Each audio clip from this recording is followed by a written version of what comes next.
Thank you very much. So next is our panel session. Our panel speakers are already here. Please give them a round of applause. Looking very radiant. I don't know if they discussed among them what colors to wear because, it's giving blind my haters. So please play the video introduction for Phoebe Dami Asolo. And after that, a song will play. Thank you for you to dance to the stage. Phoebe Dami Asolo is the Senior Director of Franchise Operations at Coca-Cola Nigeria.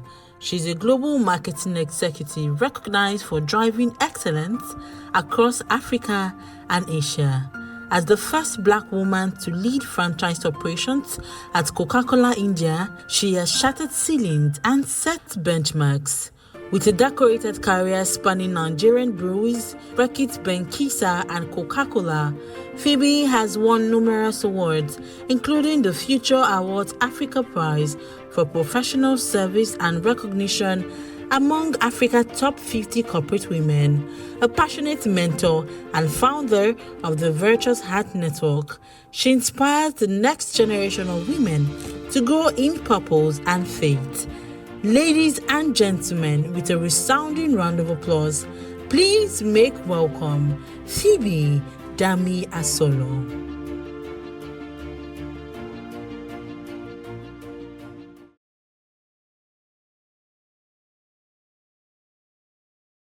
Thank you. The song. Don't let her get to the stage, please. Yes, please. Could you mind taking the mic? Thank you. Okay, let's cheer her on. Let's cheer her on.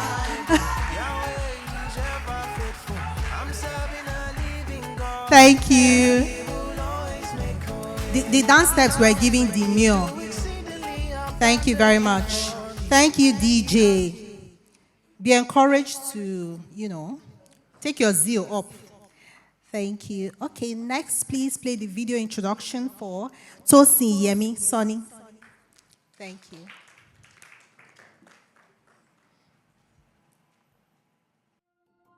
Tosin Sani is an author, speaker, and ministry gift, known as the Soul Prosperity Coach. She equips individuals, communities, and organizations to work in healing, wholeness, and freedom. A certified mental health coach, Tosin has dedicated her life to guiding others on their journey to emotional wellness. Her exceptional gift lies in intersecting emotional vitality and spiritual health, and leading people on a holistic journey to personal transformation. Tosin is also a certified positive psychology practitioner and a member of the American Association of Christian Counselors. Through coaching, content, courses, and community, she empowers people to rise beyond their wound stories, shatter limiting belief systems, elevate their self-perception, and live boldly and powerfully. She is the author of 3 books which have continued to empower many all over the globe to experience emotional and spiritual healing. She is the visionary founder of the Liberated Nation, a global community of individuals working in the light of healing and freedom who are being equipped to transform the world. As the founder of Caris Coaching, she has empowered countless people to embrace wholeness and thrive in their personal and professional lives. She is also the visionary behind the Radiant Soul Network, a transformative community dedicated to helping individuals embrace healing proactively, creating safe spaces, and equipping individuals to embody their highest potentials in every facet of life.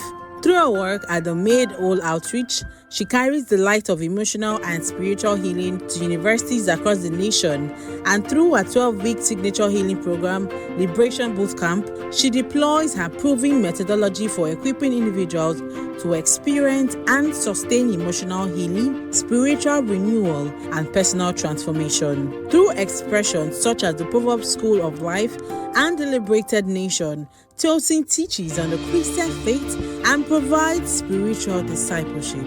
She has worked as a human resource professional with over 10 years experience in the corporate world, and through her involvement in the social impact space, she has worked to bring healing to abused, abandoned, and orphaned children, as well as trafficked ladies. Beyond her professional endeavors, she enjoys reading a good book, engaging in soulful conversations, and embracing soul-care. Tosin is joyfully married and she lives with her family in Lagos, Nigeria. Ladies and gentlemen, with a resounding round of applause, please make welcome Tosin Sani.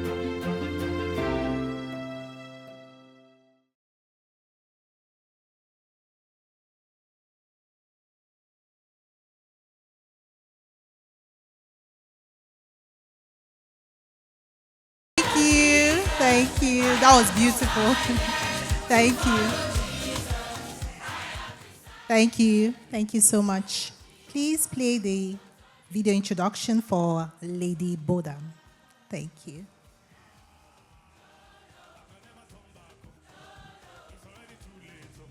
Introducing Bodam Taiwo, fondly known as Lady Bodam, a distinguished marketing executive and visionary feminine leadership advocate with over 18 years of experience across marketing, branding, and communications. She currently serves as Customer Marketing Director for West and Central Africa at Diageo Brands Nigeria, where she leads high-performing teams across Nigeria, Angola, Cameroon, Cote d'Ivoire, Gabon, the Democratic Republic of Congo, and Ethiopia.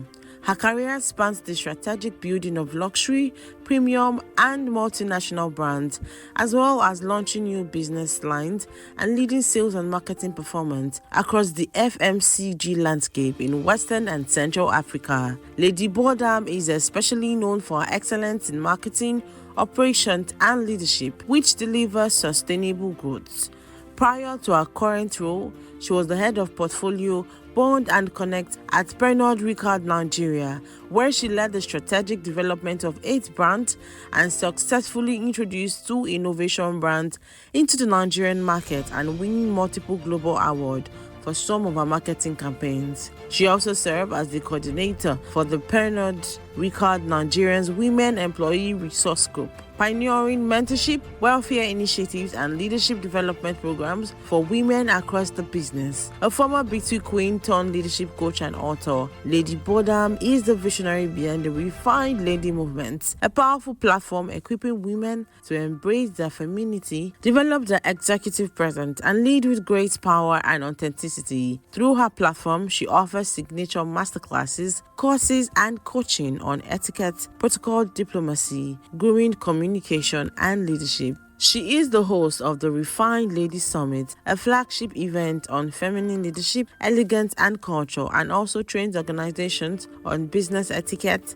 executive presence, corporate ethics, and leadership culture. Her passion for empowering women has made her a facilitator at Lagos Business School, where she teaches modules on dress etiquette, poise in the workplace, and business protocol for graduate programs and accelerators. She is the author of 2 transformative books, Beautiful and Poised and Powerful, which introduces her signature Power of PTM framework for impact, influence, and income. Through the Marketing Advisory Hub, she consults for SMEs and MSMEs across Africa, offering strategic expertise in marketing and brand development. She also co-founded Bloom Circle with the sisters with Barung Asiodu, a community for mid-senior level women to network and thrive in leadership. Lady Bodam has received several awards and recognitions, including the Bold and Agile Leadership Award 2023 and 2024, Peak Performance Award in Leadership, Top 50 Most Influential Women in Marketing and Communications, Top 100 Career Women in Nigeria, and more. She holds a Bachelor's in Engineering in Electronics Engineering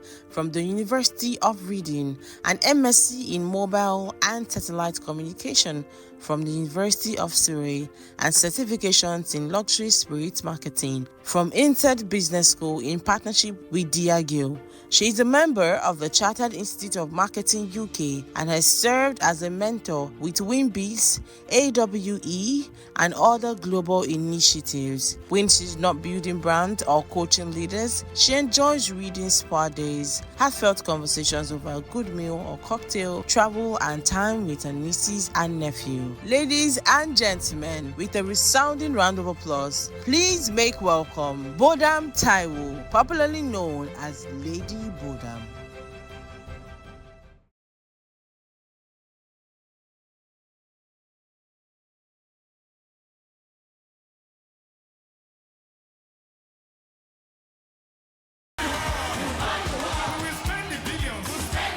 Go bottom, go bottom.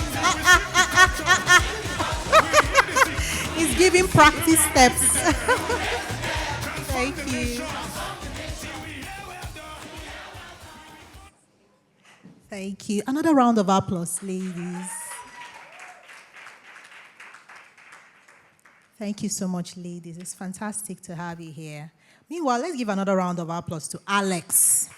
It takes a lot to gather the caliber of ladies you have here. Thank you. So wonderful to have you here, and I'm sure you have a lot to share with us. So I'm going to jump right in, starting from you, Lady Bodham. Could you just share a little about your journey, about yourself, why you do what you do, and who you are? Just a Good snippet. afternoon. Thank you so much. Good afternoon, ladies. Good afternoon. And the few gentlemen in the room, we honor you. It's great to be here. A bit about myself. So you heard the long bio that was read. Hopefully you didn't sleep off. I was speaking somewhere earlier on today, and one of the young ladies there, it's a group of university students, and one of the ladies asked me, what drives you? And I thought that was such a powerful question. So I'm going to share a bit about myself in that lens, right? I think it's three things when I think about what drive me. First one, really being the thing of my faith, right? And I'm not saying this to just sound, deep. You know how we do things, right? Nah. I'm really saying it to say that there's some people that were given 1 talent. There's some people that were given 5. Yeah? And there's some of us that got a lot more. And one of the greatest things that make me do what I do is that I don't want to get to the end of my time here on earth and then see the one who created me and be making apologies for having used only 2 gifts or 5 gifts when I was given so much more. And then the second thing I think about me is the idea of legacy. I don't ever want to leave a space the same way I came in. And it just informs everything about me. I love beauty. I love things of beauty. So I make decisions based on beauty, right? So how can I beautify the world just a little bit? And it's even with the brands that I build. And I think the third thing really is just living a life that's really authentic. I don't ever want to have a life that... So if you see anything about me on social media or anything anywhere, my real life has to be so much sweeter than that. So that's just a snapshot of, and I think those things just inform me in a nutshell. Thank you. A round of applause, ladies. Thank you. That was so beautiful. Even the way she was talking, I was like, hey, it's giving beauty queen. Oh, hey, we need to learn to package ourselves. All right. Thank you. Unmasked and unapologetic. I'm coming to you, Tosin. Just a little about yourself, your journey of becoming unmasked and unapologetic. Thank you. Is it on?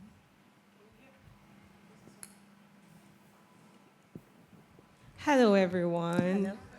So, Lady Bodham has begun on such a soft note. I'm now feeling pressure to modulate the tone of my voice. Because listen, I'm a preacher girl, and I can get like... But first of all, let me just say a big congratulations to Lady Alex. Yes. On coordinating and hosting this conference. I have a different level of respect for people who host conferences because I just finished one. So I'm like, listen, respect. So well done. Big, big well done. And thank you for having us here today. Please put your hands together for her. Unmasked and unapologetic. I really love the theme of this discussion because I think for the longest time, I lived very masked. It was my default way of showing up in the world. Part of it is perhaps tied to my religious upbringing. And many of us can relate to that, especially as Africans and people of faith, where you were supposed to portray a certain persona. There was I can speak for myself, there was a level of perfection that was sort of expected. It wasn't necessarily spoken out loud, because I think I grew up in a very fantastic environment, very lovely parents and all of that. However, we're not only shaped by our immediate environments, we're not only shaped by our immediate families, even though they go a long way in shaping us. We're shaped by so many other factors. And environmental factors sort of told me that there was a way I needed to be. There was a person I needed to be. There was a level of perfection I needed to have, you know. I remember being a really emotional child, and that wasn't something that was really encouraged in my environment, because it's like, why are you so soft? Why are you so, you know, why are things always getting to you, right? And so I learned to mask, and I learned to just toughen up, even if it wasn't how I was naturally wired. And it did take a lot of work. It did take a lot of sifting through as I continued to, you know, grow older and come into my own identity and really understand who I was. It did take a lot of work to start to realize that there's nothing wrong with how you're wired. There's not actually, if you learn to play to the strength of your wiring, there's no stopping you. You know, and so for me, one of the biggest things that has changed my life would be sitting into the truth of who I am, separate from what societal expectations are, separate from what cultural expectations are, very separate from what tradition says. You know, just going on that journey of soul searching. And this is the way I live my life. I'm consistently questioning myself, not in negative ways, obviously, but just questioning my actions, questioning my thought patterns, questioning my belief systems, excuse me, questioning why I think the way I think and why I show up the way I show up and why I relate the way I relate, you know, just consistently being on that journey of soul searching with the aim of becoming a better, more radiant version of myself. I think that is the one thing that has really changed my life, and this is what I live for and what I help people do. Excellent, excellent, excellent. Yes, that's... were you so busy digesting, absorbing the information? I expected a more radiant applause. Thank you for obliging me. Thank you. That was authentic. I felt that. Okay. Phoebe, I give you a minute to catch your breath. So, same Hi, question. everyone. Thank you. Good afternoon. Thanks for having me. Thank you, Alex, for putting this together. Thank you, Kemi. I have to thank Kemi for making sure that I am here at this time. Thanks, sir. And thank you all for being here as well. There are so many conferences. There are many things to do today. Saturday is a good day to Netflix and chill, but you're here. Yeah. It just shows that you're serious about your life and you actually really want to blossom. You really want to radiate. So, well done. I would answer that question from three perspectives. One is my faith, my family, and then my journey. So faith, obviously, the expectations. God sent you here, and you're expected to shine, right? And we all know about the Bible verse that says that if you light a candle, you can't put it under a basket, for lack of a better word. Yeah. So the expectations, and one of the parables that I live by is the parable in Luke 13, where it speaks about the tree in the vineyard that was expected to bear fruit, and the owner kept coming to check, and every year was like, what's going on? And, you know, there were always excuses, the weather is this is that is that. And then one day he just said, you know what, just cut off this tree, it's taking up space. And I always ask myself, Phoebe, there are about, 7 to 8 billion people in this universe or in this world. Are you just taking up space? You know, so I don't want to be a woman that is just taking up space. I don't just want to be part of the number. I want to be significant. One of, funny enough, Bible verse or Bible chapters that I love are those chapters that people skip. This person begat that person. This person begat that person. And people skip those chapters because you think they're not relevant. But do you know how relevant they are? It shows you that there were many people on this earth, but then there were people that God had to dedicate chapters to. Abraham, the Esthers, the Ruths. But before then, there was begat, begat, begat, begat. So the question is to us, are we going to be Bridget begat Phoebe, Phoebe begat this person? Or are you going to be Bridget, that's my mother's real name, by the way. Bridget begat Phoebe, and then there's a chapter to Phoebe. And then Phoebe begat Oba, that's my son's name. And then there's a chapter to him. Or is it just going to be begat, begat, begat, begat, and then you just pass through life? So those are the things that come to mind, and those are the things that push me. Second is, I come from a family of just women, 3 girls. And my dad is from Edo State.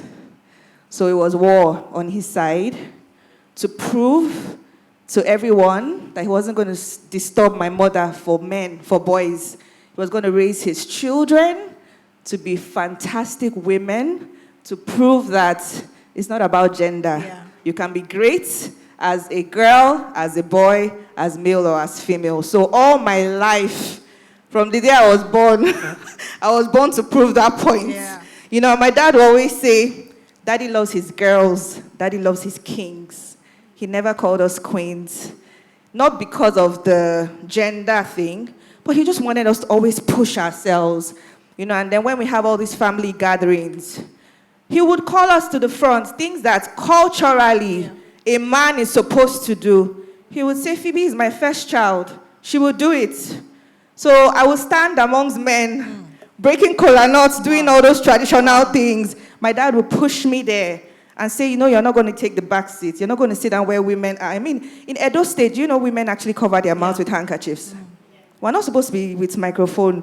So I grew up tough, like, girl, you can't be at the back all my life. And now being the first child is like, I'm proving to daddy, proving to mommy, okay, you know what, let's just prove to ourselves and just prove to God that, it's really not about gender. And then lastly is my journey. For some reason, everywhere I have walked, I've either been the youngest, the only black, or the only woman. So all my life, I have just had to shine. So that's why, there's no excuse for me. This is just who I've been, and this is the message that I preach as well. Wow. Okay, that was like a mini masterclass for free. If you appreciated that, please give her another round of applause. Yes, I felt I'm a firstborn as well. So, and I also had a mom who had to prove to my uncle's wife, who had more boys than she did, that, the girls were worth it. Fortunately, these things have changed, but I think a few years ago it was really an issue. So, yes, I think a number of people here can relate. If you can relate, like, wave at me. Okay, a few people. Okay, so thank you very much. I have a question for you, Lady Bodam.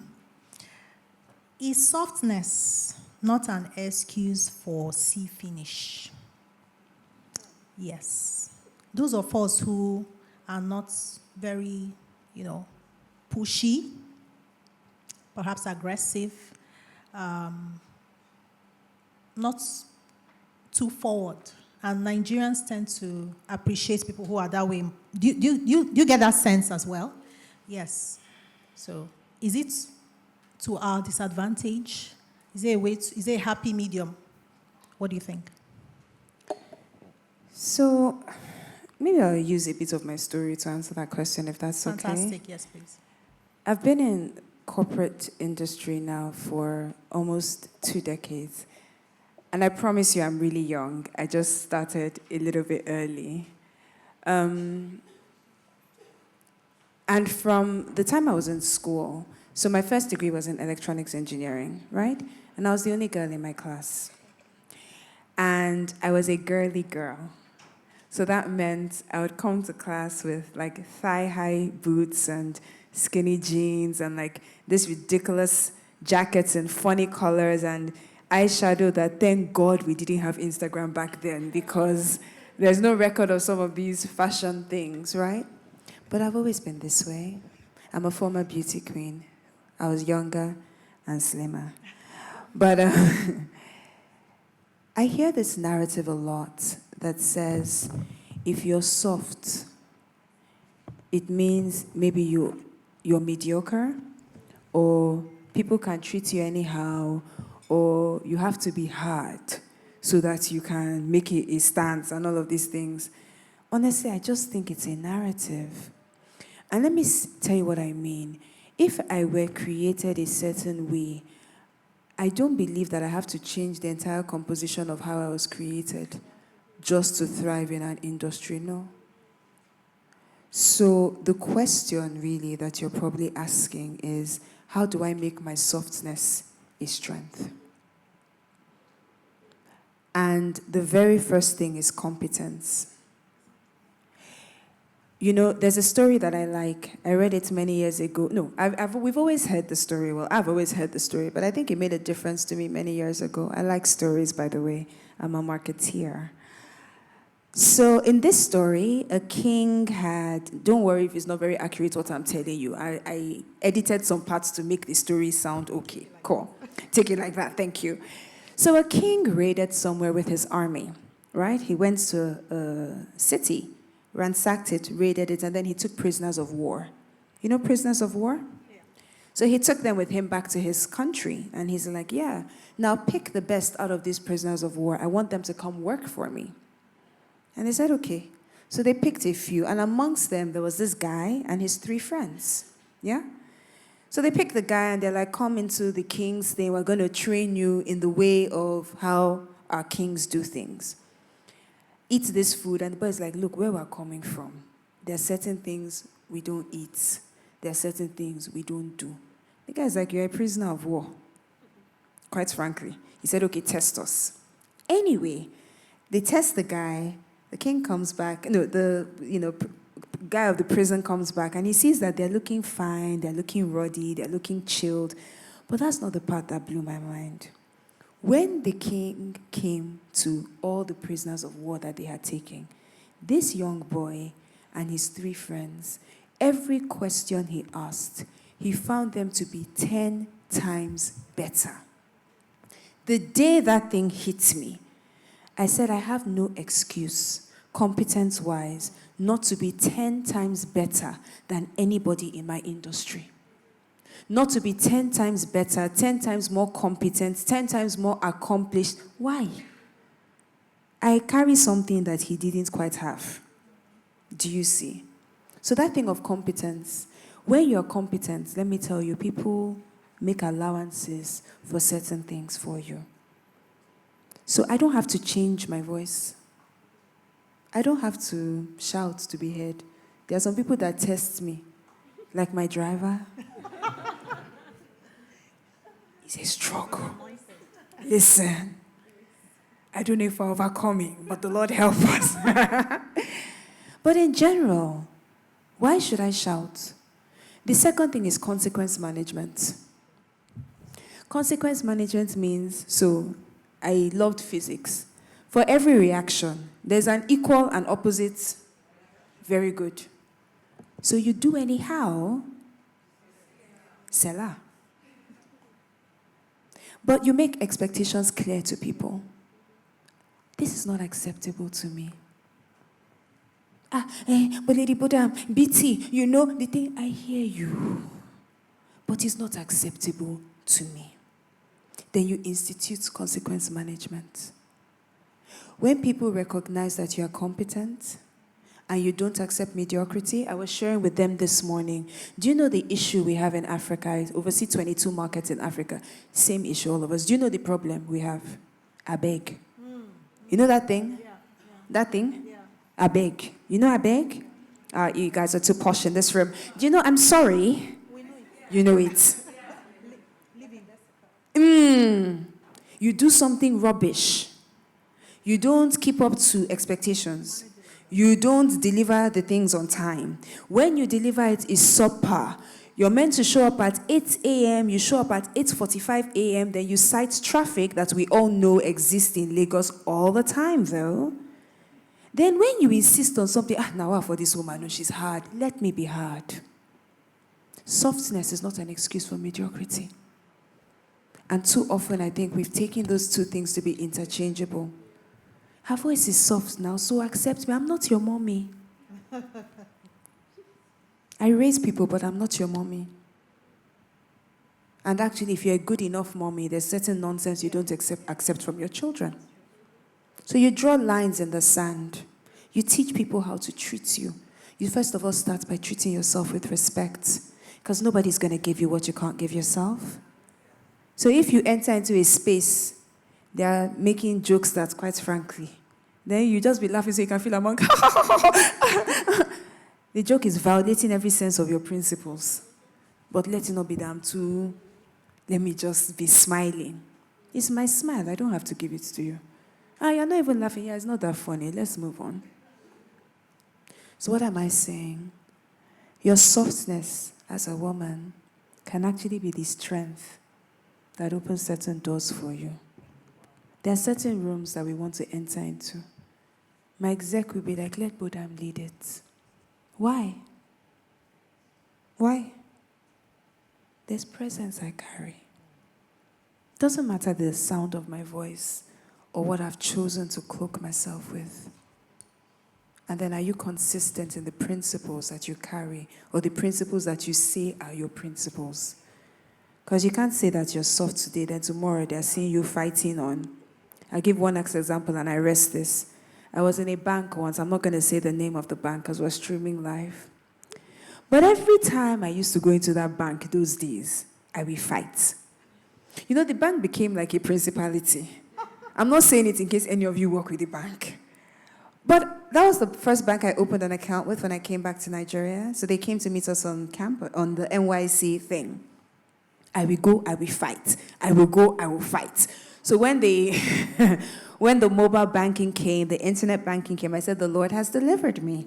I will no longer fight. But this particular day, about 1.5 years ago, I walked into the bank to do a transaction that I couldn't do on my phone. I went to the front, I greeted, like somebody that they brought up in the household. They answered me, okay, this is my transaction, take this slip, attend to me. So the first lady was quite nice. All right, ma'am, we're done. Give it to the gentleman on this side. Okay. So in my mind, I was already thanking God. I have broken the stronghold of this bank. I walked to the second guy. I'm like, good morning. Guy. And I said, not everybody was trained, so it's fine. I said, this is my transaction. I said, he just collected it from me. Didn't really quite answer me much. Wait there. Okay, thanks. 5 minutes. 7 minutes. 10 minutes. I'm watching the guy. He's doing some things. He's very busy. People are coming to meet him. He has activity. After about maybe 13 minutes, I walked back to the counter. I said, excuse me. I'm still waiting. What's your name? When steam I started seeing blurred, I started seeing men as trees because I could not, so I was getting ready. When they put you, like I was already swelling up. So I told him the name that was on the slip. He said, I've done it since. Oh, you think I left my house? See, as I'm even bringing myself forth to show you how angry I was. But as I was about to express myself, I promise you, I could almost feel my angel saying, don't do it. I could feel him holding me back with everything. I was like, I'm going to do it anyway. Eventually, I decided not to do it. So I stood there just for a few seconds thinking, this guy, anything I want to say, I can't say it because, but everything that you are thinking, I was saying it on the inside of me. So when I walked away, really feeling very bad, quite frankly, like, is it because now I said, let me just try and follow Jesus small. So I cannot tell this guy what is really on my heart. I'd said everything already inside my heart. But, but I'd taken a few steps and I was about to walk down the stairs of the bank and someone runs up to me. Oh, are you Lady Bodam? And I just thought to myself, imagine if for a moment of satisfaction, I had violated my own principles. She may never have approached me. She may never have said anything. But every time she sees me recording those videos on Instagram or a random clip on YouTube, she'll be like, this girl can lie. Because I saw her in that bank and I saw how she showed up. Do you see what I mean? Make it a strength and be consistent with it. Thank you. Thank you. I never thought that softness could be a strength, but were your eyes open today? I'm feeling liberated already. Please give her another round of applause. Okay. Competence makes your softness a strength. Consequence management. I think there are some moms here who, you understand consequence management, right? Yes. Thank you so much. That was so beautiful. I get why you bring color and beauty everywhere you go, and that's your consistency as well. Okay, so I'm going to skip you, Tosi, and give you 1 minute to catch your breath, just because sometimes it's good to just shake things up a little bit. So I'm going to come to you, Phoebe, with a question I have for you. What is wrong with wearing a mask? What is wrong with wearing a mask? Yes, because Alex said we should be unmasked and unapologetic to show up fully. Can't I show up fully with my mask? So can we define mask in the first place? Mask, for my understanding, is more like putting up something that you're not. It's not your real self. It's not your real face. That's what we always say, right? This is not my real face. So why are you hiding yourself? You cannot, so, see, God made us, right? And God has predestined us, you, for somewhere. You will be the one to be there, right? You'll be the one to get there, obviously with his help. But when you're pretending, then it's not you. Do you understand? It's probably another personality or something. So it actually slows you down. It delays you. It confuses you. It confuses you. Just be yourself.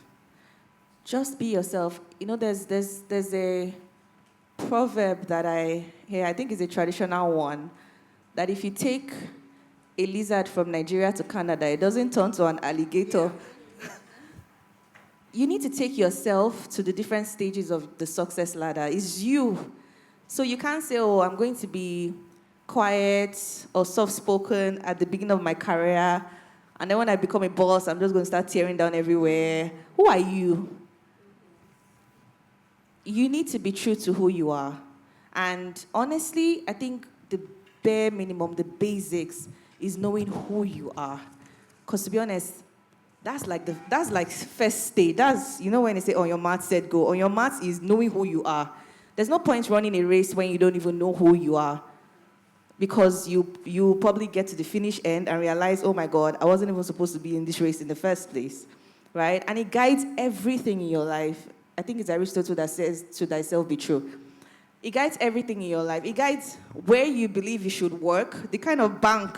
There's some banks I know I cannot just, because me, I don't have that kind of grace, So if you know who you are and you're true to yourself, it just makes the whole journey clearer. It makes it easier. You just understand where you should be, why. If it helps every single decision you make, even in marriage as well. Yes. If you don't know who you are, you have no right to start saying, I want tall black six-packs and all of those things. You don't even know who you are. Like, figure out yourself first. Do you understand?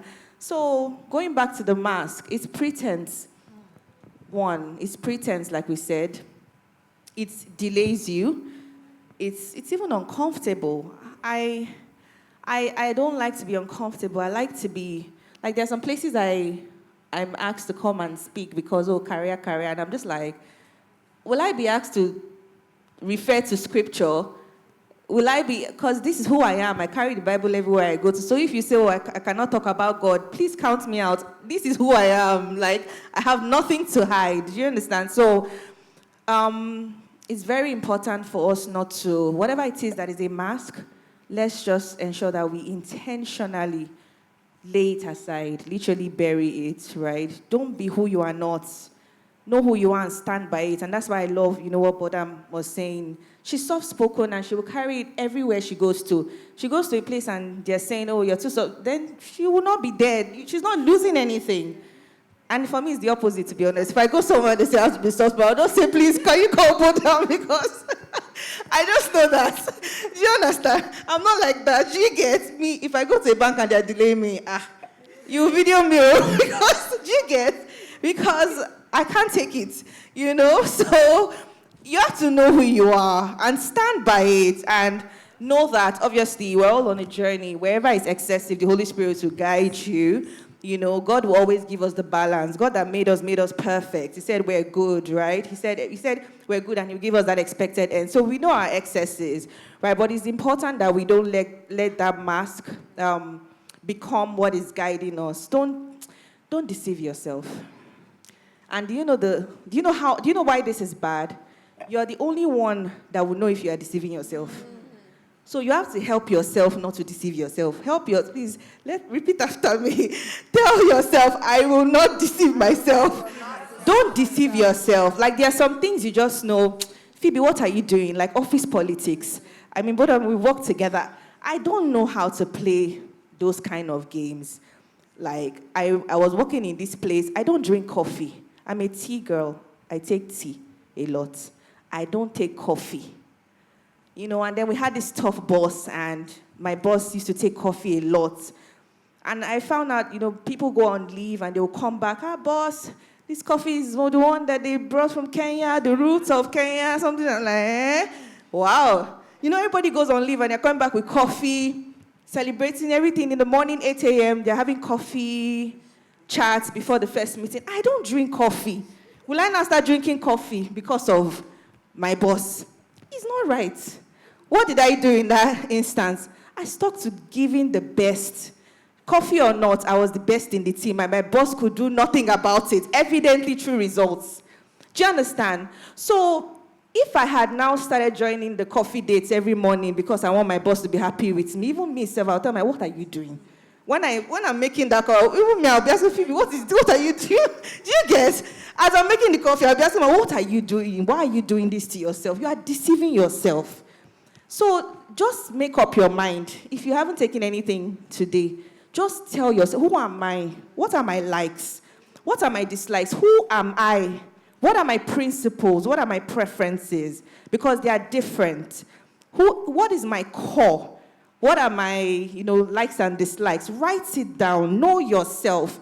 And then when you see that you are pretending, look at me, I don't fix my nails. The last time I fixed my nails was 9 years ago when I got married, And, and then I got into like this circle and we're going out, everybody just fixing their nails, I was like, I don't think this friendship can work, man, because it's a lot for me. Can we just go out and just go out and have fun? Can we just gist? Why are we all like, we have to bring our bag, our hair, I was telling, my friend I came with today that, this hair, it's giving me heat. Like, you get, but I mean, we're doing this once I get home like this, breeze, you get? So, what am I saying? Because I know myself. So if you're not going to accept me into your circle because I'm not fixing my nails, and you're not looking at the value I bring to the table, then we can't roll. We can't be friends. You will be delaying me. You will try to change my perspective about life. You will pull me back. Do you understand? I will not be able to accelerate with you. Can two work together except they agree? No. So, ladies, please, everybody can lie to you, but you don't lie to yourself ever. It's the most dangerous thing you can do to yourself. Wow, thank you. Give her a round of applause. The way she tore that question apart, you would assume I gave her a hint beforehand. Disclaimer, I did not. So thank you very much. Please, if you have a question for any of our panel speakers, kindly write it down yes, you're going to raise your hand at the end and ask. I don't think we should be doing write it down here because we are all showing off radiant, right? Yes, we have the courage to raise our hands and ask. So my question for you, Tosin, is what role does trauma play in lacking the courage to show up fully? And how can we overcome that? Are we even ready for the depth of this question? That's why we are here. That's why we've not left. Because, listen, That's why we're here. These things are so deep. So deep. I don't even know that we should be asking what role does trauma play, because it is so evident that someone whose life has been permeated, by trauma already has some sort of lead over their lives, except there's an intervention, except they intentionally go on the journey of healing. And I've realized that, first of all, I'm glad that more and more people are speaking about emotional healing, soul health, mental health, and trauma recovery and all of that, because I feel like we live in such a culture that doesn't like to talk about these things. Not just culture, but even for a lot of us, the spiritual upbringing that we have kind of excludes us from pursuing healing, because we feel like, just braving it through life is a mark of maturity, but it's not. I've seen it over and over again, how people become versions of themselves that God never intended for them to be, just because they went through a traumatic experience. But not just trauma, even soul wounds, because there's a difference. I mean, for us to say that someone has trauma, ideally they should be clinically diagnosed, right? You see a therapist or you see a psychologist, they evaluate your experiences and they're like, okay, this was a traumatic event that happened. But sometimes it might not be. And I've also seen how people will be like, well, I didn't experience the loss of my parents, or I wasn't abused. I don't have these big things that happened, so I'm excluded from healing, or there's nothing wrong with me. But I've seen that even the seemingly smaller things, sometimes it's not just this one big event that completely changes you and breaks you. Sometimes it's a series of seemingly little insignificant things that occurred consistently over time that shape you in ways that you were never created to be. And then you begin to manifest the same kinds of patterns as someone who has experienced something big. So let me break this down. Someone, for instance, who experienced the tragic loss of their parents or the divorce of their parents at an early age might grow up and start having, let's say, trust issues. They just can never trust anyone. They're afraid that people will leave them. They're afraid that, and so they don't show up well in their relationships. They're afraid to take risks and all of that. And that is valid, right? Because they went through a major traumatic experience. And then for someone else, their parents lived together, they grew up in a very happy environment, but on the playground in school, they were consistently bullied. And you would think that this is something that almost every child faces. But people are affected differently. And this is why we don't generalize people's experiences. We don't say, oh, just because Lady Bodam experienced this thing and her own was big, but I only experienced bullying at the playground, my own was small, so I should not. No, because we're impacted in different ways. And so trauma, soul wounds that go unhealed, that go unnoticed, that go unattended, pain morphs over time. It changes form, right? It begins to show up in different ways, and it affects pretty much every area of a person's life. It's very interesting that something that happened in a person's childhood at home can become something that starts to manifest in the workplace or starts to manifest in marriage. And that's the thing. If you're not very introspective, if you don't seek help, you will not be able to connect your past experiences to your present realities. But one of the ways that you know that there's some trauma in your experience in your life, or there's some soul wound that you haven't healed from, is by the patterns that you see in your life. So you want to become a keen observer of the patterns and cycles in your life. What are your relationships like? If someone has been through severe trauma, there's a huge possibility that you will sabotage your relationships, that you will isolate yourself, that you will suspect people when they are kind to you, because life has taught you that people only want to take from you, and if someone is trying to give to you, then there's something bigger that they're trying to take from you, right? if you have experienced trauma or soul wounds, it will cause you to doubt yourself. And so you can never show up fully, professionally in your career. You can never take up opportunities. When there are scholarship opportunities, for instance, you will be the first person to cancel yourself out. You'll be like, it's not for people like me. You will not have stamina, resilience, anything that looks like it could fail, you will run away from it because you are afraid of failure. And another variant of that is that you might be afraid of success because you're afraid of who you might lose if you're successful. You're afraid of how you might, you just haven't learned to see yourself as someone who can achieve success, maintain success, and still, maintain the integrity of your personality, of your personhood in the face of success. If you have experienced trauma, you just see life through prisms of pain. And it just puts you in a corner. It places a lid over the possibilities that are in your life, and it just makes life altogether difficult.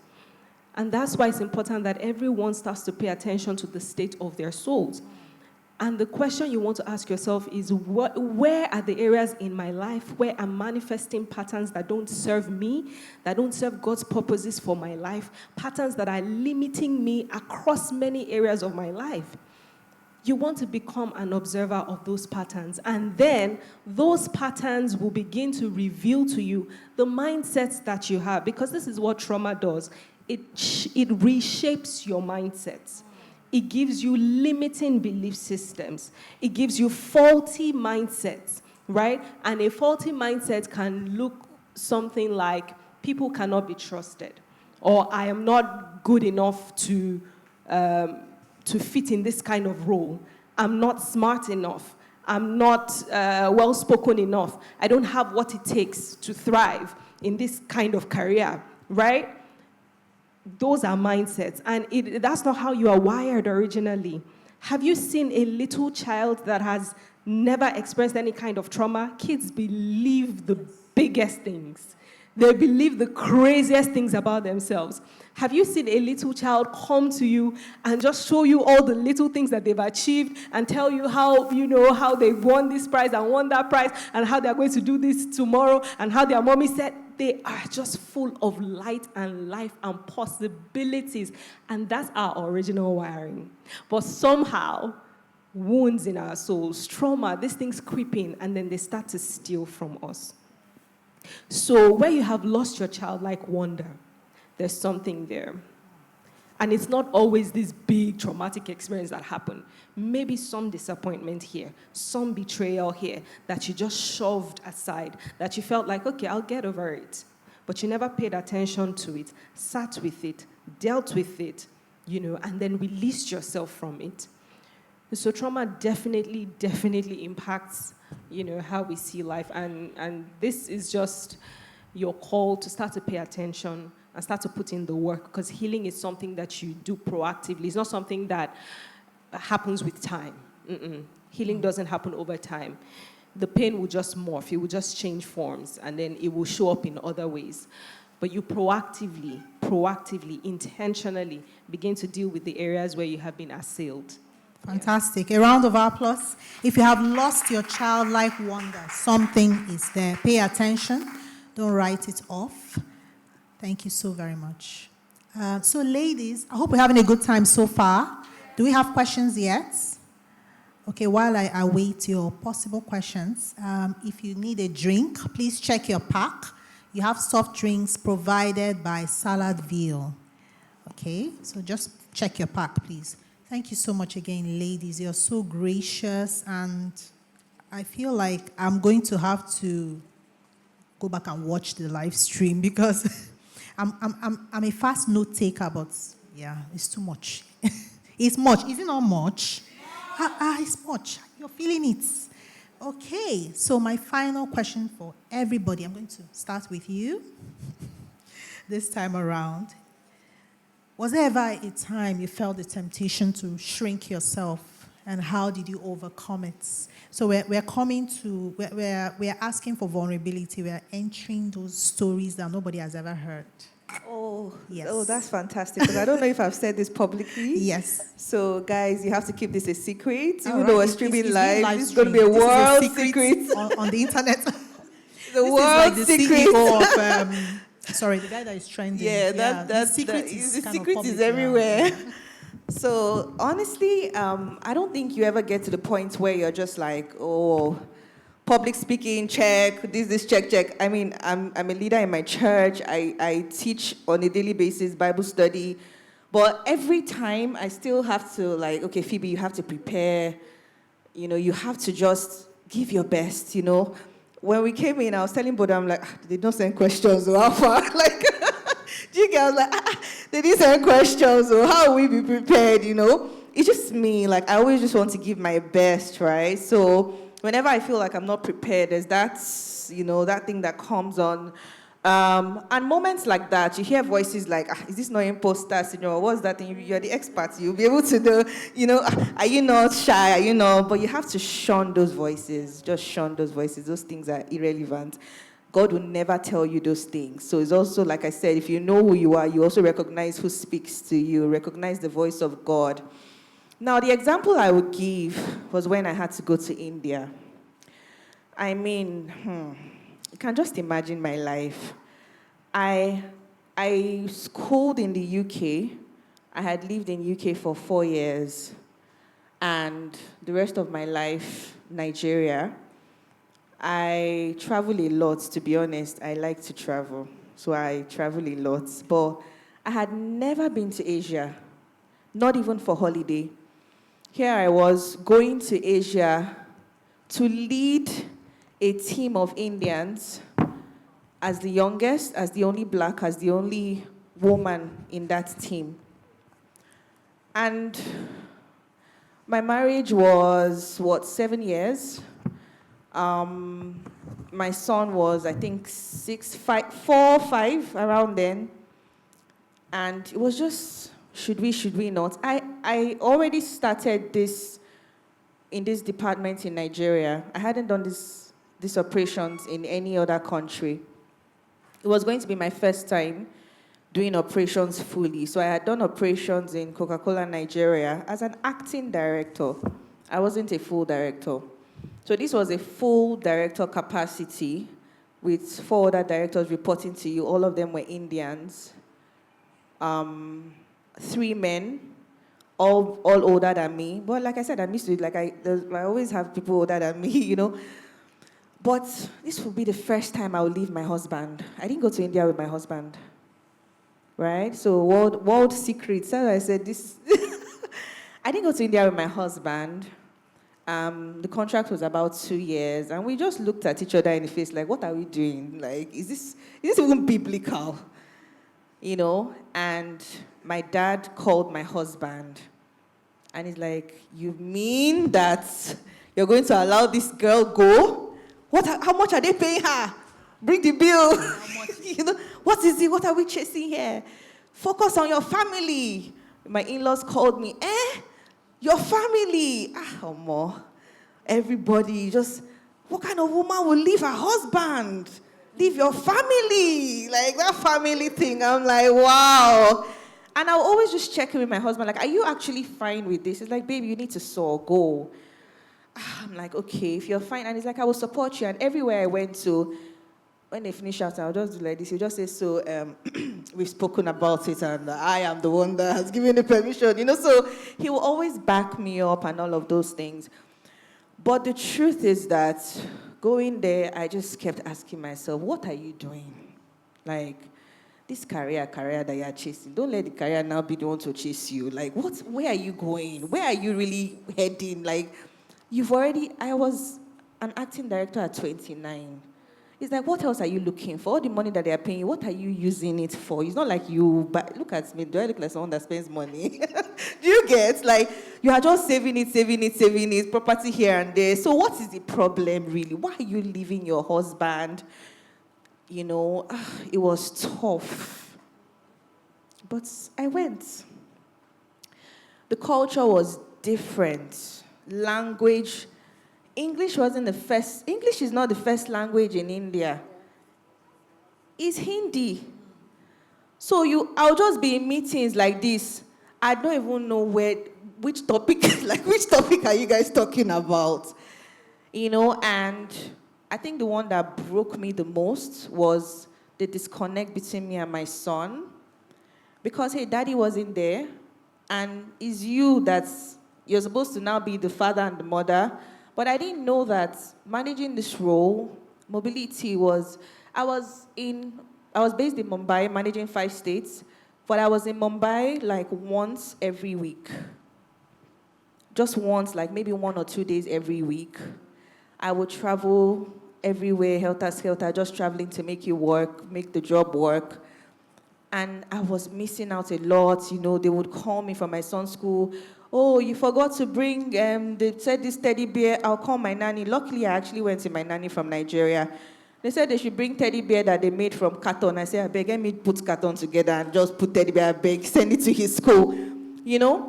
So there was that phase, and then the test of my faith as well. India has 300 million gods, and there were times when, we can't mention names, but there are times when I was told many times, you're not bowing down now, you're just serving the God sweet. I'm like, serving the God sweet as per how? Is he hungry? I don't know what you mean, So there were a lot of tests and not seeing my husband for months. I'll just sit down in front and just say, what happened to you? And don't get me wrong, we were thriving. My team, fantastic. We will always win awards. God was, if I ever knew that God was everywhere, God is everywhere. God is in India, God is in Nigeria. God was there live, just backing me and my team up. But it was very, very tough. Tough on my marriage, tough on me as a mother, tough on me as even a teacher of the word, just tough all around. But guess what?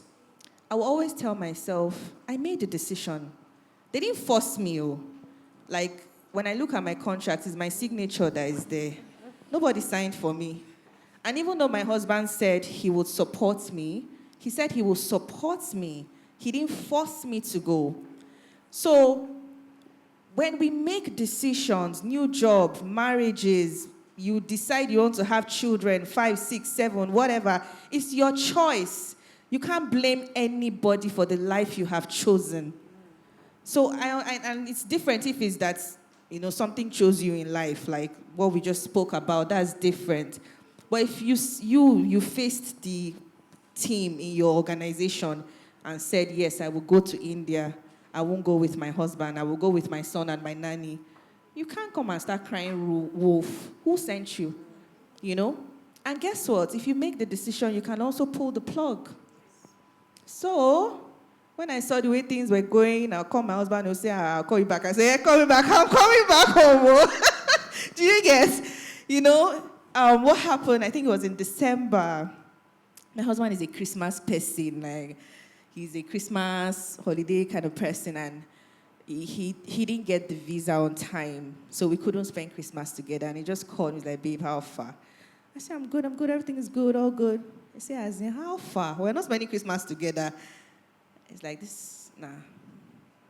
You get so luckily we work in an organization that is family-oriented and, all of these things. So thank God for opportunities, thank God for support, from managers, from everyone, and we're just like, no, okay, we've kind of achieved everything that we've come here to do. We've grown the business by this, we've gained market share, we've done this, we've done that, but I think that it's time that we can now, pull the plug. So, again, knowing yourself, did I know that it would be difficult for me?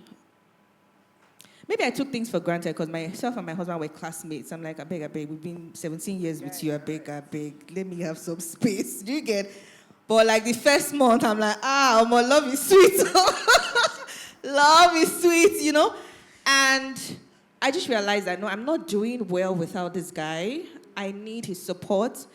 My son is not doing well without his dad. I can't be the mom that is just everywhere. I can't bring my son to this place and not make him have the motherly, feel. So I was always having that guilt, even though every other thing was thriving. Like, everything was just going so well. Everything was going so well. So I just decided, okay, check on the career path, on this part. But I think there's a threshold. Again, knowing your principles when it comes to family, when it comes to motherhood, when it comes to your faith, this is where it has to stop, and thank God, like I said, for support from my company, support from family. We're able to come back to Nigeria. Wow. In good health and in good hands. Praise God. Thank you. Awesome. Please give her a round of applause. Is love sweet? Turn to your neighbor and say, love is sweet. Oh. Yes, I can feel her because this is the first time my husband has taken a job outside of, town. So as we were talking, I was like, hey, hard girl in the mud. Hard girl in the mud. Hard girl in the mud. Okay, so Tosin, I'm going to ask you the same question.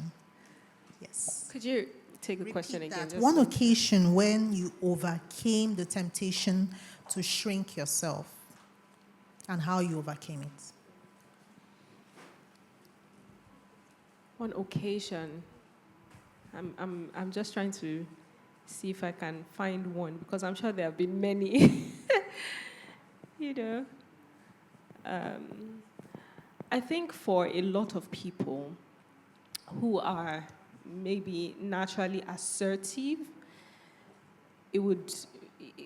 these examples would come more, easily to them because they're used to being really assertive, and then sometimes society tries to dim your nature or your bold nature, your strong nature, or your visibly strong nature.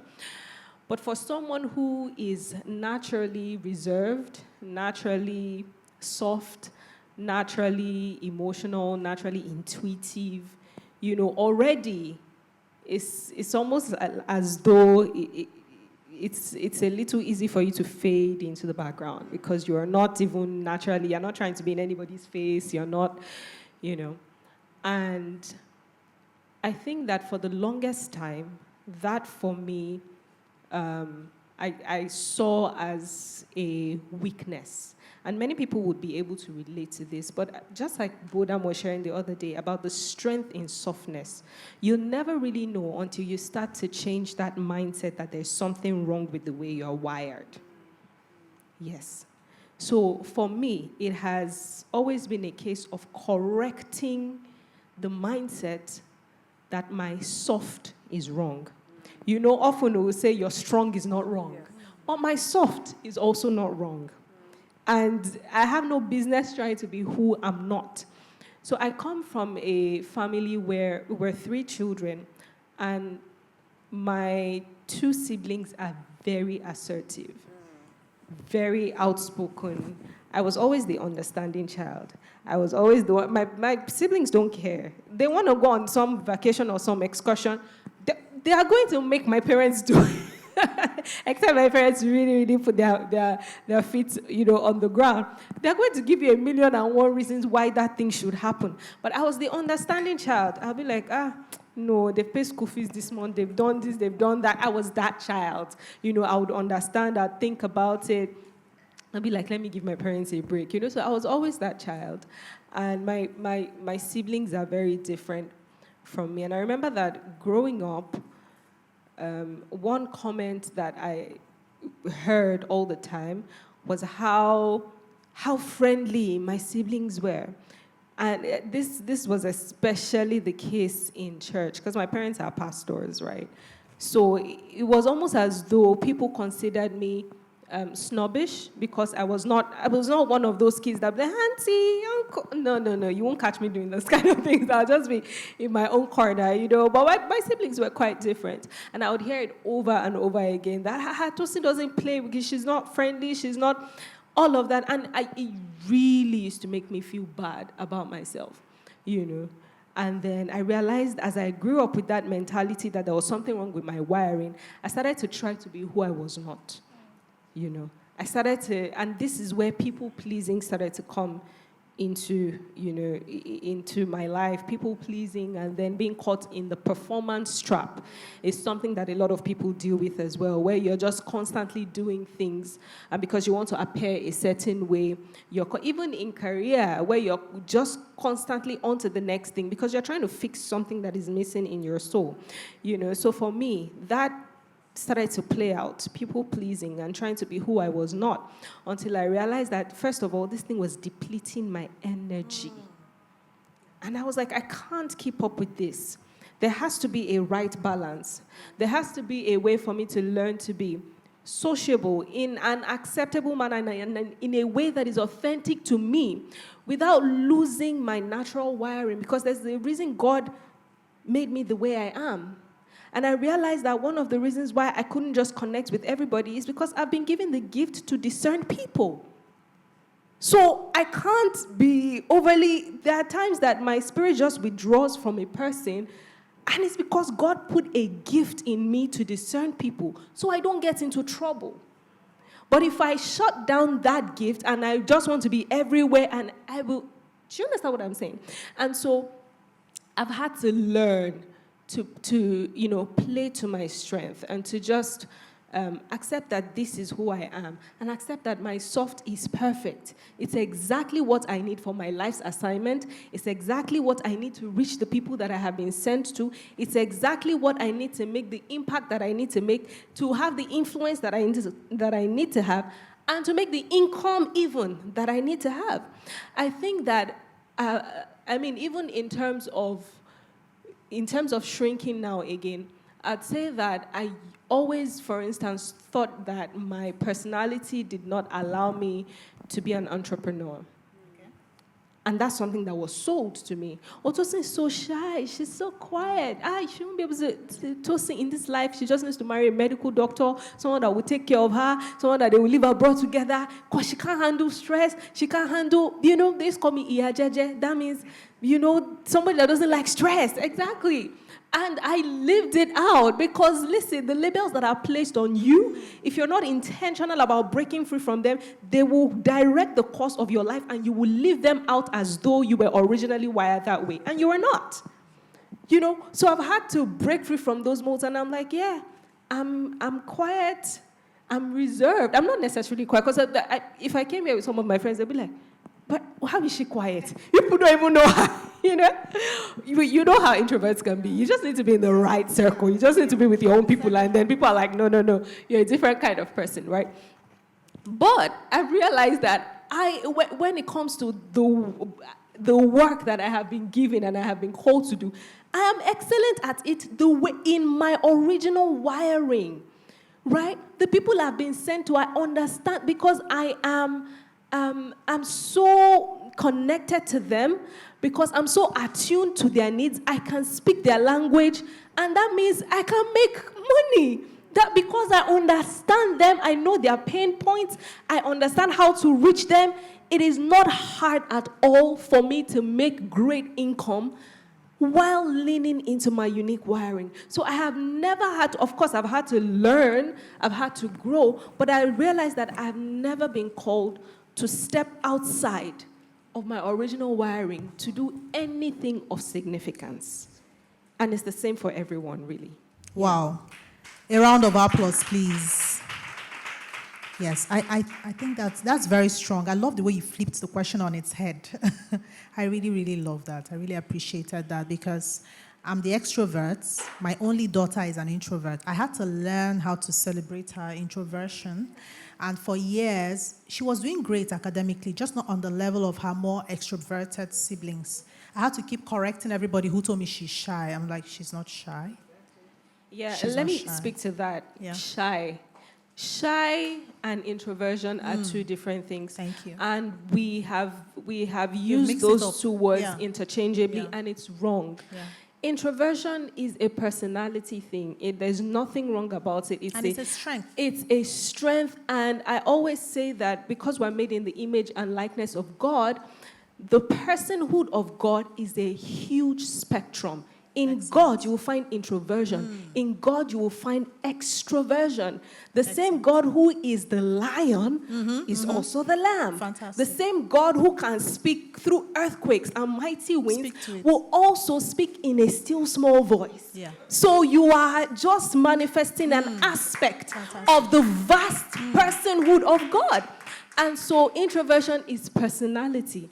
Shyness is often a social anxiety problem that stems from trauma, soul wounds, and mislabeling. Wonderful. 2 different things. Wonderful, wonderful. Did you see how I drew out on that mini masterclass for you? Ladies, you're owing me applause at least. That's the bare minimum. Thank you. I think that was just succinct, yes. And I think, don't accept the label. Tell them what to call you. Okay, tell them how to address you. Lady Bodam said, teach people how to treat you.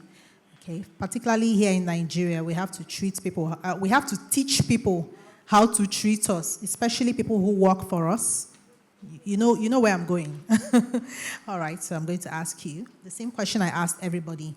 One occasion you want to share where you overcame the temptation to shrink yourself. Thank you. So if I think of my journey, I've always been liked, right? People like me. I'm likable. I promise you, I'm like, thank you, darling. As an aside, so I'm not married yet, right? One of these days, if you take me out for a drink, I will tell you a number of colorful stories. But the reason I'm just bringing that up is that even those men's mothers, they love me. Do you see? Like, you take me, your mother is like, is your head correct? Better carry this girl, So I'm liked, always. And then I got into this role, not this one, a previous role, about 6 years ago.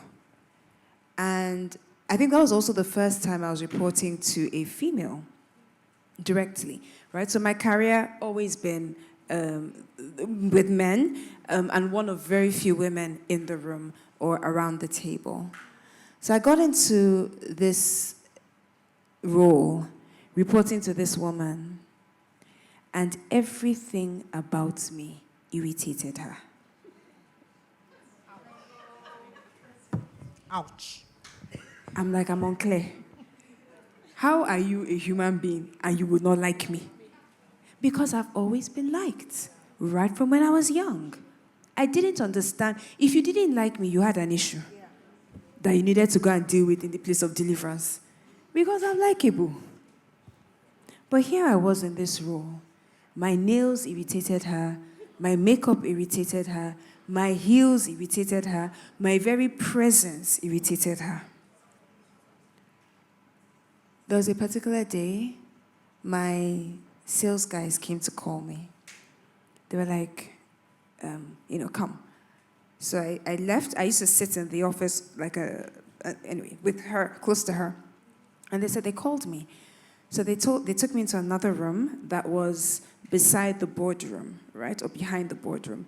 And they said, sit on that chair. So I'm like, why so melodramatic? What's the issue? And they said, sit there. So I sat there, and they said, lean on that wall. I'm like, guys, if you want to tell me something, tell me something. What is this? But I leaned on the wall, and I heard this woman speaking to a good friend of hers in the head office. I can't repeat half of the things that she said that day. It was horrible. And the other one was advising her, look, I've told you, if you don't like this girl, then just do like this and do like this so that they would, tell her to go. I said, hey, what kind of problem have I entered? So what's the natural thing that happens when you're somewhere where you feel like people don't like you? I'm like, let me shrink. Let her not see me. Let me, what kind of, let me fade into the background. So I'm in meetings and I realized I don't want to speak any longer, so I won't draw her attention to me, so her irritation will not be aggravated. And we went on that for a few weeks. And then I had to have surgery done. And I was so terrified of the woman that I could not even tell her that I was going in for a surgical procedure. So, and that's very unlike me. I'm soft-spoken, but best believe I'm not as stubborn as a goat in Jesus' name. But I got into, it was literally as I'd been dressed in like the surgical thing, and I was about to be wheeled down into the theater, and that was when I got the courage to send this woman a message that I'm very sorry. They just found something. I need to take it out. I'll be out of the room for 2 weeks. I quickly pressed send and switched off my phone. Like, anything you want to do, do it. So I went back to my parents' home to recover. And I was lying there in bed and I was just saying, Lord, this is nonsense, to be honest. Actually, no. Before then, I told 2 of my friends, I said, ladies, pray with me. We have a Delilah and a Jezebel. We have a spirit of, all those things we say. We have a this and a that. Pray with me. Let us bring her down. Oh, yeah. Begin. 2 of my very good friends. So one of them called me, told me Adisa. She calls me one day and she's like, babe. I said, what? She said, I'm just feeling a little bit like we're praying amiss. I said, that's the devil trying to distract you. Focus on the prayer point. Focus. She said, I just feel like maybe this woman needs love. I said, who? Do you love the devil? It's a battlefield. It's a warfare we're doing here. Anyway, so she said that. I'm like, look, we all hear the Holy Spirit. Leave me. Pray what I asked you to pray and go away. Okay. A few days later, Ayo calls me. And she's like, but I'm feeling like we're not prosecuting this matter correctly. She got a bit of my tongue as well, because I was not even ready to hear anything contrary to, until I was. Then now fast forward to me having this surgery in my parents' home recovering. And I was like, Lord, this is nonsense. What did I do to this woman? Like what? Okay, even though, please. That, once I recover, I get out of here, I'm going to write my resignation letter because I know my worth and I know how I should be treated. And you don't treat me anyhow that I'm not good, all those things. Yes. Ranted a bit here and there. I didn't hear anything. The next day, ranted a little because, I couldn't get up, so I was in bed most of the time. So one day, the Holy Spirit said to me, he said 2 things. No, it wasn't a long story. It wasn't anything. 2 things. He said, 1, that's the designated authority over you. Submit to her. Second thing he said, increase your levels of excellence. I say, you mean after everything that I've told you on this bed? That's all you have to say. This is the only thing you have to tell me? No problem. But I went back, so she had told HR, I'm not sure. The HR was asking, send medical reports, things that actually should have made me very angry. But I remembered, that's the designated authority. Submit to her. What did that mean? That meant that when the other men were gossiping about her, I'll excuse myself from the room. That meant that if she says, I need us to do this, I shall be there. I didn't just submit in the physical, I submitted in my heart and in my mind. And the second thing he said was increase your standards of excellence. And that's precisely what I did. How does she like this to be done? Okay, she says it should be done at 9, let's get it at 7. I was sleeping, I don't know how many hours a night, but it was not even a healthy amount of hours I was sleeping. But we did it. Within 3 months, everything changed. Wow. 3 months. When they were moving me from that role to another role in the head office, the same woman that 3 months prior, my head was on the boardroom and she was telling them, find me a way to get this girl out of here. She was going around to HK saying, if you take this girl away, you've crippled Lagos Division. We will not exist any longer. I did an event. She spoke on my platform. Till today, we're still together. Wow. We're friends, whatever it is. And what does this mean? The very things sometimes you think are meant to break you are show you a part of yourself that sometimes you might need to strengthen for the level that's waiting ahead of you. Wow. And I think that's the lesson in some of these things. Imagine if I'd shrunk. Imagine if I'd resigned. There's a certain level of excellence I would never have broken to. There's a certain level of resilience that I would never have got to. There's a certain level even of knowledge about that area of the business that I would never have got. There's a certain level of leadership I wouldn't even have been able to step into. And to be honest, in this role, there's a certain level of leadership I will not be able to demand of those who I'm leading, because when the time came, I was not loyal to the authority that was designated over me. I can't command the hearts of people now. If in the days when others could command my heart, I was rebellious. So those lessons that I learned in the trenches, quote unquote trenches, the biggest lesson I think is that you're not a gold coin. I'm not a gold coin. Not everybody will like me. And that's fine. Have your people who love you and who can see you and speak to you and call you and say, babe, we're praying and miss. Anything you want to say is fine. But to have those circles and to very firmly root my confidence and my being in who I am as a daughter of God. I think those are my biggest lessons. Wow, a round of applause. That was, yeah. As she was speaking, what just came up in my spirit was reserved seats for women. I don't think any woman here was given a reserved seat just because she was a woman. Did you get that impression? It's competence, it's audacity, it's boldness, it's authenticity, consistency. When they are in the room, nobody is asking their gender. And I think every one of us can go back with that message. We are not fighting for reserved seats. It's a wonderful idea for those who want to promote that.